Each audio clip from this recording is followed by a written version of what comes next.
வணக்கம். இது Tamil dialogue 2.0 Bigg Boss season 9ல ஒரு ப்ரமோ ஒன்று வந்தது இல்லை. அதாவது இந்த வீக்கெண்ட் வரை பார்த்தீங்கன்னா இந்த திவாகர் தான் பெண்கள் கிட்ட தப்பாக நடந்துக்கிறார் அப்படின்னு சொல்லிட்டு அப்படியே எடுத்துகிட்டு போனாங்களா. முதல்ல பார்வதி சொன்னாங்க, அதாவது வியன்னா சொன்னாங்க, அந்த கம்ப்ளைண்ட்டை வச்சாங்க அப்படின்னு சொல்லிட்டு. அதுக்கப்புறம் அதை பேசி சார்ட் அவுட் பண்ணிட்டோம் அப்படின்லாம் சொன்னாங்க. அதுக்கப்புறம் பார்த்தீங்கன்னா 3 பேர் கொண்ட குழு, இந்த விக்ரம், எஃப்ஜே, சபரி, இந்த 3 பேரும் போயிட்டு வான் பண்ணாங்க. தனித்தனியாக பொண்ணுங்க வந்து கம்ப்ளைண்ட் பண்ணுறாங்க அப்படின்னு சொன்னாங்களா திவாகர் மேலே. இவரும் அதுக்கேற்ற மாதிரி பார்த்தீங்கன்னா ரீல்ஸ் பண்ணுறேன் அப்படின்னு சொல்லிட்டு ஃபுல்லாக பொண்ணுங்களோட தான் பண்ணிட்டு இருந்தார். அப்போ பண்ணுவார் போல இருக்குது அப்படின்னு சொல்லிட்டு தெரியும். ஏன்னா தங்கச்சின்னு சொல்லிட்டு இருந்த பார்வதிக்கிட்டேயே போயிட்டு பேசாமல் நான் உன்னையே கல்யாணம் பண்ணிக்கலாம் அப்படின்லாம் வேற சொன்னாரா. அது இல்லாமல் சில கிளிப்லாம் பார்த்தோம், பார்வதி பெட்டில் வந்து சாஞ்சிட்டு உட்காந்துட்டு இருக்கிறாங்க. இவர் வாண்டடாக போயிட்டு தோளில் சாயிறாரு. அவங்க மட்டும் விலகி போனாலும் பார்த்தீங்கன்னா திரும்ப பண்ணுறாரு, ரொமான்டிக்காக பேசுகிறேன் அப்படின்னு சொல்லிட்டு கிரிஞ்சு பண்ணிட்டு இருக்காரு. அதெல்லாம் பார்வதி வந்து அப்பயே கண்டிச்சாங்க. பார்வதி மாதிரி எல்லாரும் அப்போ பண்ண மாட்டாங்கல்ல, கண்ட்ரோல் பண்ணிட்டு இருப்பாங்கல்ல. ஸோ அதை பார்த்தோம். அதுக்கப்புறம் பார்த்தீங்கன்னா அரோராவோட அவர் பண்ணிட்டு இருந்தது. அப்புறம் ஸ்மெல் பண்ணுற பாடியை, முடியை அப்படின்னு சொல்லிட்டு அதை பற்றி கமெண்ட் பண்ணுற அப்படின்னு பண்ணிட்டு இருந்தது. இந்த மாதிரிலாம் நிறைய பண்ணிட்டு இருந்தாரா. ஸோ இவர் தான் சிக்க போகிறார் அப்படின்னு பார்த்தா பெண்களுக்கு ஏதாவது பிரச்சனையா. அதாவது கம்ருதன் வந்து வீக்கெண்டுக்கு முன்னாடியே பார்த்தீங்கன்னா திடீர்னு துஷார் மேலே திருப்பின. அப்படி இவன் பக்கத்தில் வந்து நிற்கிறான், என் பக்கத்தில் மட்டும் இல்லை, எனக்கே ஒரு மாதிரி இருக்குது, இவன் பார்வதி பக்கத்தில் அப்படி தான் நிற்கிறான் அப்படின்னு ஒன்று ஆரம்பிச்சு விட்டா. அப்படி இப்போ திவாகர் மேலே கேஸ் இல்லையா, துஷார் மேலேயா அப்படின்னு பார்த்தா இப்போ சம்மந்தப்பட்ட பார்வதி அவங்க என்னடானா வந்து கம்ருதன் மாதிரியே அந்த கேஸ் எடுத்துகிட்டு இருக்கிறாங்க. முதல்ல இந்த 2 பேர் நேற்று ஒரு காரியம் பார்த்து விட்டான் அப்படின்னு சொன்னாங்கல்ல பார்வதி. முதல்ல இந்த 2 பேர் பார்த்த காரியங்களை முதல்ல பார்ப்போமே. இப்போது துஷார், அரோரா அவங்க வந்து டபுள் மீனிங்கில் பேசினாங்க, அந்த ஸ்விம்மிங் பூல் வச்சுக்கிட்டு. அதுக்கப்புறம் ஆதிரை, எஃப்ஜே, அரோரா இவங்க டபுள் மீனிங்கில் பேசினாங்க. அதெல்லாம் பார்த்தோம். சைஸு, பாயிண்ட் ஆஃப் வியூ இதெல்லாம் பேசினாங்க.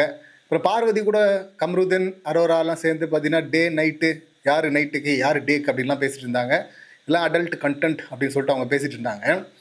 இப்போ இந்த 2 பேர் பேசினாங்கல்ல, சரி அவங்க தான் அந்த மாதிரி இருக்காங்க, அரோரா தான் பெரிய வைரஸ் அப்படின்னு பார்த்தா இன்னொரு பக்கம் ஆதிரை பண்ணிருந்தாங்க. இப்போ அவங்க போயிட்டாங்க, விடுங்க, நல்ல வேலை.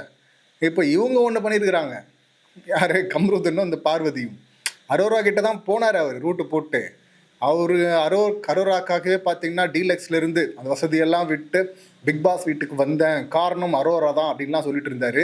ஆனால் அரோரா துஷார் பக்கம் போனதுனால இவர் வந்து வேறு வழி இல்லை, ஆள் இல்லை. அது இல்லாமல் ஒரு பிரச்சனையாகிடுச்சு வேறு ஆதிரை விஷயத்தில். அதனால் என்ன பண்ணார், அந்த பக்கம் ஜம்ப் அடித்தார் பார்வதி கிட்ட. இப்போ பார்வதி இவர் ஒன்றா சுற்றிட்டு இருந்தாங்கல்ல, அப்போ இவங்க பேசுனது பார்த்தீங்கன்னா சாப்பிட்டுட்டு இருக்கிறாங்க. வெளியே போனால் நல்லா சாப்பிட்ணும் அப்படின்னு சொல்லிட்டு பேசுகிறாங்க.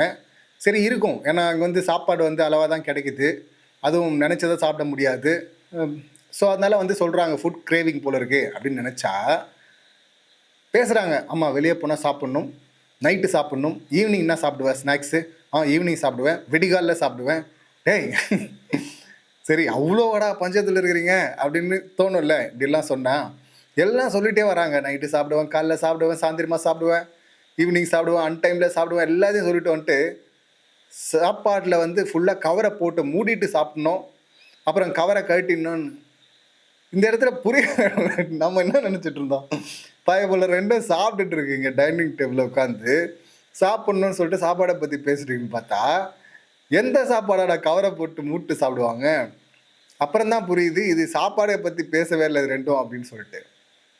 2 பேரும் இதில் அவங்களுக்கும் ஆள் இருக்குது வெளியே, இவருக்கு மட்டும்தான் எக்ஸு, பார்வதிக்கும் ஆள் இருக்குன்னு ஆல்ரெடி சொல்லியிருக்கிறாங்க. இவருடைய எக்ஸ் மாதிரி பார்வதி இருக்கிறாங்க அப்படின்னு சொல்லிட்டு அவர் ஒரு பிட்டை போட்டு வச்சுருந்தாரு. இதில் அந்த அளவுக்கு பேசுகிறாங்க. இது ஒன்றுன்னா இன்னொரு சம்பவம் நேற்று அப்படின்னு சொல்லிட்டு சொல்கிறாங்கல்ல, அநேகமாக இதுவாக தான் இருக்கும் அப்படின்னு நினைக்கிறேன் நான். அந்த ஒரு கிளிப் ஒன்று பார்த்தேன். அதில் இவர் கட்டில் உட்காந்துருக்காரு, அவங்க இவர் பக்கத்தில் போயிட்டு இந்த சினிமாவில் இந்த ஃபஸ்ட் நைட் சீன்லாம் எடுப்பாங்கல்ல, பக்கத்தில் போய் தள்ளி உட்காருவாங்கள்ல கொஞ்சம் கொஞ்சமாக, அந்த மாதிரி போய் தள்ளி உட்காடுறாங்க க்ளோஸாக. உட்காரும்போது பார்த்தீங்கன்னா அவர் கேட்குறாரு 3 மாதத்துக்கு அப்புறம் ஓகே தானே அப்படின்னு சொல்லிட்டு. 3 மாதத்துக்கு அப்புறம் என்ன ஓகே? உடனே அவங்க வந்து இதெல்லாம் வந்து உனக்கு தான் அங்கே தான் செட் ஆகும், நீ வந்து அங்கே ட்ரை பண்ணு, அங்கே தான் வந்து உனக்கு கரெக்டாக இருக்கும், மேட்ச் ஆகும், அதுவாகும் இதுவாகும், நீ ஜாலியாக என்ஜாய் பண்ணலாம் அந்த பக்கம் அப்படின்லாம் சொல்லிட்டுருக்குறாங்க. அங்கே அந்த பக்கம் அப்படின்னா யார் இவன்? எது 3 மாதம்னு சொன்னான், எது ஓகேன்னு கேட்டான், எல்லாத்தையும் கனெக்ட் பண்ணி பார்த்தா அரோரா திரும்பவும் அந்த சாப்பாடு மேட்டரில் பேசினாங்கல்ல, அதே தான் இங்கே பேசிகிட்டு இருக்காங்க. அரோரா கிட்ட போய் ட்ரை பண்ணு, இங்கே வேணாம் என்கிட்ட அப்படின்னு அவங்க சொல்கிறாங்க பக்கத்தில் உட்காந்துட்டு. இவரும் பார்த்தீங்கன்னா ஜாலியாக அதை ரசிக்கிறாரு, கேட்குறாரு. நம்ம இதெல்லாம் நடக்கிறதுக்கு முன்னாடியே சொன்னேன். அரோரான்னு சுற்றிட்டு இருந்தவன் டக்குன்னு பார்வதி கிட்ட போய் ஜாயிண்ட் அடித்தான். பார்வதி கிட்ட ஜாயிண்ட் அடிக்கும் போதே அவங்க சொன்னாங்க, இவர் பாட்னு அந்த பக்கம் ஆடிட்டு இருப்பாராம் ஒரு வாரமாக. திடீர்னு யூட்டன் போட்டு இந்த பக்கம் வருவாராம். நாங்கள் கதவை திறந்து விட்டு வாங்க உட்காருங்க அப்படின்னு சொல்லணுமா? அப்படியெல்லாம் முடியாது. உன்னை ஃபுல்லாக ஸ்கேன் பண்ணணும். நீ யார் என்ன எல்லாத்தையும் பார்க்கணும் நான் அப்படின்லாம் சொல்லியிருந்தாங்க. சொன்னாலும் பார்த்து சரி ஓகே அப்படின்ற மாதிரி நல்லா போய் மாதிரி பம்பிட்டு உட்காந்துட்டு இருந்தார். அதுக்கப்புறம் ஃபுல்லாக ட்ராவல் ஆனாங்க. நம்ம அப்பயே சொன்னோம், அங்கேருந்து இங்கே ஜம்ப் அடிச்சிருக்கிறான், இங்கேருந்து திரும்ப வேறு இடத்துக்கு ஜம்ப் அடிக்க போகிறான் அப்படின்னு சொல்லிட்டு. ஸோ இப்போ திரும்பவும் பார்த்தீங்கன்னா அரோரா பக்கம் திரும்பியிருக்கிறாரு இந்த தம்பி கம்ரு வந்து திரும்பியிருக்கிறாரு.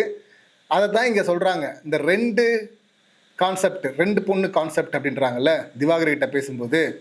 ரெண்டு பொண்ணு கான்செப்ட் ஒன்று ட்ரை பண்ணானே அப்படின்னா, ஒரு பக்கம் பார்வதி, இன்னொரு பக்கம் அரோரா. அப்போ துஷாரு ஏன்னா துஷார் வந்து பக்கத்தில் கூட நிற்கக்கூடாதுங்கிறான். ஆனால் இவருக்கு இந்த 2 பேரும் பக்கத்தில் வேணுமா? பாருங்க என்ன ஒரு ஆசை இல்லை. ஸோ இதை வந்து அங்கே சொல்லியிருக்கான் போல இருக்கு. அதுதான் நீ அங்கேயே போய் ட்ரை பண்ணிட்டான்னு சொல்லிட்டுக்கிறாங்க. அதை இங்கே சொல்கிறாங்க வந்து திவாகர் கிட்ட. இவங்க 2 பேரும் பிரிஞ்சிருந்தாங்க, இப்போ 2 பேரும் சேர்ந்துட்டாங்க. இப்போ சொல்லும்போது அவன் ஊறுகாய்க்கு நான் ஆளா, நான்லாம் வந்து டேட் பண்ணேன்னா வந்து அது கரெக்டாக பண்ணணும், இந்த மாதிரிலாம் நான் பண்ண மாட்டேன். அவன் ஊறுகாய்க்கெல்லாம் எல்லாம் நல்லா பேசிட்டாங்க பேச்சில் வேர்பலாக. இப்போ வந்து நான் ஊறுகாயா அப்படின்லாம் வேறு பேசிகிட்டு இருக்கிறாங்க. இதில் கம்ருதன் வந்து தப்பாக, அதாவது அன்வான்ட் டச் பண்ணால் அதை நான் ஃபீல் பண்ண முடிஞ்சுது அப்படின்றாங்கல்ல, அங்கே தான் இருக்குது பிரச்சனை. இது வந்து ஃபஸ்ட்டு வியன்னா அப்படின்னு தான் நினைக்கிறோம். வியன்னா ஏன்னா சுபிக்ஷா வந்து ரொம்ப நல்லவர் திவாகரன்னு சொல்லிட்டாங்கல்ல, ரம்யாவும் ரொம்ப நல்லவர், அவரால் பெண்களுக்கு பாதுகாப்பு இருக்குது அப்படின்ட்டாங்கல்ல. அப்போ வியன்னா தான் இருக்கும்போது, இப்போ வியன்னா சொன்னாங்க அப்படின்ட்டு தான் ஃபஸ்ட்டு பார்வதி சொல்லும்போது, கலையரசன் திவாகர்கிட்ட சொல்லும்போது அஃபென்சிவ் ஸ்டேட்மெண்ட் அண்ணனை பற்றி சொன்னாங்க. அண்ணன் இந்த மாதிரி தப்பாக தொடுற மாதிரி தோணுச்சுன்னா மூஞ்சிக்கு நேரம் அடிச்சிரு அப்படின்னு நான் சொன்னேன் அப்படின்னு சொல்லியிருப்பாங்க. நாங்கள் போய் எஜுகேட் பண்ணிட்டோம் அப்படின்லாம் சொல்லியிருப்பாங்க. அப்படி எஜுகேட் பண்ணக்கூடிய பார்வதி இந்த மாதிரி வந்து அன்வான்ட் டச்சுன்னா அதை மூஞ்சிக்கு நேராக சொல்லி அடிச்சிருக்கணுமா இல்லையா? ஏன் அடிக்கலை? அப்போ அடிக்கலைங்கிறதுனால அவன் பண்ணதெல்லாம் கரெக்டா அப்படின்னா நம்ம அப்படி சொல்ல வரல. அங்கே சொல்லக்கூடிய அவ்வளோ தெளிவானவங்க நேற்று வரை சொல்லாமல், கூட இருக்கிற வரை சொல்லாமல், இப்போ திடீர்னு பஞ்சாயத்து ஆகிட்டு பிரியும் போது இப்போ அதை ஒரு இஷ்யூவாக எடுத்துகிட்டு வராங்கல்ல. நம்ம திவாகர் தான் வீக்கெண்டில் மாட்ட போகிறாருன்னு பார்த்தா திடீர்னு பெண்களுக்கு பாதுகாப்பு இல்லைன்னா அதெல்லாம் கம்ருதன் அந்த கம்ப்ளைண்ட்டை வச்சதுனால அப்படியெல்லாம் கிடையாது, நாங்கள் அப்படியெல்லாம் ஃபீல் பண்ணல, நல்லா சேஃபாக தான் ஃபீல் பண்ணுறோம் அப்படின்னு எல்லாம் சொல்லிட்டாங்க கோரஸாக. ஆனால் பிரச்சனை இருக்குது திவாகர் கிட்ட. ஸோ திவாகர் மாட்ட போகிறாரா அப்படின்னு பார்த்தா திவாகர் இல்லையா, அப்போ யாரா? துஷாரா அப்படின்னு பார்த்தா இப்போ துஷாரும் இல்லை, இப்போ யாரான்னு பார்த்தா கம்ருதன். யார் அந்த கேஸை வச்சாரோ அந்த கேஸ் வைக்கும் போதே கூட நம்ம சொன்னோம், திவாகர் மேலே இவர் சொல்லும் போதே வந்து இவர் மட்டும் என்ன ஒழுங்கா, இவரும் இங்கிருந்து அங்கே அங்கிருந்து இங்கே ஜம்ப் அடிக்கக்கூடிய ஆள் தான், அங்கே அரோரா அந்த பக்கம் திரும்பாததுனால இவர் இந்த மாதிரிலாம் பண்ணிட்டு இருக்காரு பேசிட்டு இருக்காருன்னு சொன்னோமா. இப்போ திரும்ப அரோரா திரும்பிட்டாங்க போல இருக்கு, திரும்ப அங்கே போயிட்டாங்க. இப்போ அரோரா எதுக்கு திரும்பினாங்கன்னு தெரியல, துஷாரை வெறுப்பேற்றுறதுக்காக திரும்பினாங்களா, இல்லைன்னா இது ஒரு கண்டென்ட்டு, ஒரே கண்டென்ட் போர் அடிக்குது துஷாரோட அப்படி சொல்லிட்டு பண்ணுறாங்களான்னு தெரியல. ஏன்னா அவங்களுக்கு வேறு கண்டென்ட்டே வரல.